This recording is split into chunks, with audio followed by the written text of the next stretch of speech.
बिस्मिल्लाहिर्रहमानिर्रहीम। मेरी गुर्बत का अंदाज़ा मेरी ज़िल्लत से लगा लीजिए। मोहतरम हज़रत हकीम साहब अस्सलामु अलैकुम। जब तस्बीखाना और आपसे निस्बत ना थी और हालात बहुत ख़राब थे, फाकों तक नौबत आने वाली थी, बड़े भाई या दुकानदार जिससे माहाना घर का राशन आता, इनसे उधार लेते हुए मुझे ज़िल्लत हकारत महसूस होती थी। मेरे लिए बनने का मुकाम होता था, जबकि बड़े भाई ने कभी मना नहीं किया, कुछ ना कुछ दे ही देते थे, मगर मेरे लिए बहुत ज़िल्लत का मुकाम होता था। फिर तस्बीह खाने से सूरत कौसर 129 मरतबा पढ़ने का वजीफ़ा मिला। आपने दुराने दर्स इसके कमालात बताए। अब राशन पर, पैसों पर, बरकत वाली थैली पर सब घर वाले पढ़ते हैं। वो राशन जो 18 या 20 तारीख को ख़त्म हो जाता था, इस वजीफ़े की बरकत से राशन इतनी ही मकदार में आता है, मगर एक महीना मुकम्मल होने के बाद भी बरकत के साथ चलता रहता है। अब जबकि मैं 6 माह से बेरोज़गार हूँ और ताहाल नौकरी का कोई सबब नहीं, बस सूरत कौसर की बरकत से घर का निज़ाम अल्लाह रब्बुल इज़्ज़त चला रहा है। रिज़्क़ की तंगी दूर है और मुझे वज़ाइफ पर मुकम्मल यकीन है। इंशाअल्लाह ताला इन वज़ाइफ की बरकत से मेरे घर का चूल्हा चल चुका है और मैं अपने बच्चों के साथ कभी भूखा नहीं सोया। बस सूरत कौसर सुबह शाम 129 मरतबा पढ़ता हूँ और मुझे यकीन हो जाता है कि मेरा गुजारा हो जाएगा।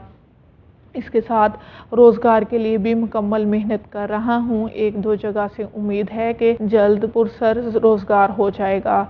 सूरत कौसर के वजीफ़े के अलावा आपने सूरत माइदा की आयत नंबर 114 हर नमाज के बाद 11 मरतबा पढ़ने का फरमाया, वो भी पढ़ता हूँ। अल्लाह रब्बुल इज़्ज़त से जो मांगता हूँ इसी दिन मिल जाता है।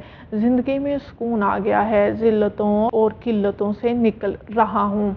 ये आपके तमाम वज़ाइफ को अर्शी कलाम समझकर मुकम्मल यकीन और तवज्जो से पढ़ता हूँ, मेरे काम हो जाते हैं। मई में मेरी साइकिल गुम हो गई, वाहद आसरा था सवारी का, वो भी चला गया। बच्चों को पैदल स्कूल ले जाने लगा।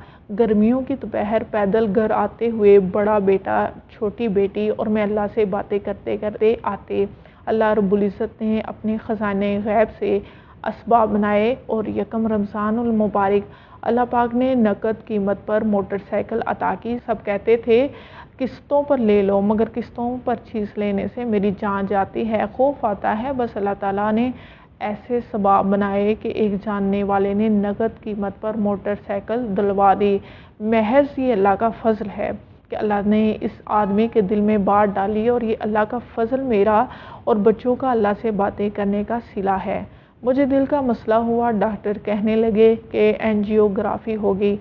एंजियोग्राफी का वक्त भी दे दिया। कार्डियोलॉजी से सीधा बकरी आया। छोटे हकीम साहब को चेकअप करवाया, इन्होंने चंद अदवायात दी। मैंने कार्डियोलॉजी की दवाई कोई इस्तेमाल नहीं की, बस रात को तवज्जो ध्यान से या बाईसू या नूरू पढ़ना शुरू कर दिया। पढ़ता पहले भी था, मगर तवज्जो और ध्यान ज़्यादा करने लगा। इसके साथ ही दिल का ढक्कन खोल के इसमें ज़ात अल्लाह दिल में रख कर ढक्कन बंद करके बीमारी, दुख, तकलीफ़, गलाज़त सब का तसव्वुर करना शुरू कर दिया। अल्लाह ने करम किया और अब ऐसा कोई मसला नहीं कि मैं एंजियोग्राफी कराऊं। वक्त में बरकत के लिए आपने दर्स में फरमाया था कि अपनी 2 रकतों में सूरत अलम नशरा और सूरत फेल पढ़ी और वाकई वक्त में बरकत पाई, बहुत पाई।